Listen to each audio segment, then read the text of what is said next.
11:45 വീട്ടിലിരിക്കുമ്പോഴാണ് ഒരു മെസ്സേജ് വന്നത്. നോക്കുമ്പോൾ അത് MBD ഫൈൻ എന്നതാണ്. ഏതോ ക്യാമറയിലിട്ട പെട്ടി ഉണ്ടാവണം. അപ്പോൾ പഴയ ഏതെങ്കിലും ലിസ്റ്റ് ആയിരിച്ചിട്ടാണ് ഞാനത് തുറന്നു നോക്കുന്നത്. അങ്ങനെ നമ്മൾ ആ ചലാൻ നമ്പറും അതുപോലെ ക്യാപ്ചയൊക്കെ അടിച്ചിട്ട് ലിങ്ക് കയറി നോക്കുകയാണ്.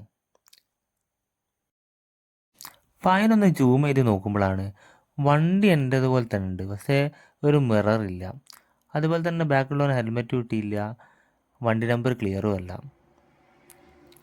ഫൈന് കിട്ടിയ 250 രൂപയാണ് മിറർ ഇല്ലാത്തതിൻ്റെ പേരിൽ. ഫൈനിൻ്റെ ടൈം നോക്കുമ്പോൾ 11:43 പന്ന്യങ്കരയിൽ വെച്ചിട്ടാണ് ഫൈൻ കിട്ടിയത്. ആ നേരത്ത് ഞാനും എൻ്റെ വണ്ടിയും വീട്ടിൽ തന്നെ ഉണ്ട്. നമ്മൾ മെല്ലെ സ്ക്രോൾ ചെയ്തുമ്പോൾ പരാതി എന്നുള്ളൊരു വെബ്സൈറ്റ് കാണാം. അത് ക്ലിക്ക് ചെയ്തിട്ട് അതിൽ നമ്മളെ ഡീറ്റെയിൽസൊക്കെ അടിച്ചു കൊടുത്തിട്ട് ക്യാപ്ചൊക്കെ അടിച്ച് സബ്മിറ്റ് കൊടുത്തിട്ടുണ്ടെങ്കിൽ നമുക്കത് ക്ലിയറായി കിട്ടുന്നതാണ്. തെറ്റായിട്ടുള്ള എന്തെങ്കിലും ഫൈനൊക്കെ വന്നിട്ടുണ്ടെങ്കിൽ ഈ വെബ്സൈറ്റ് വഴി നമുക്ക് ആ ഫൈൻ ക്യാൻസൽ ചെയ്യാൻ പറ്റുന്നതാണ്.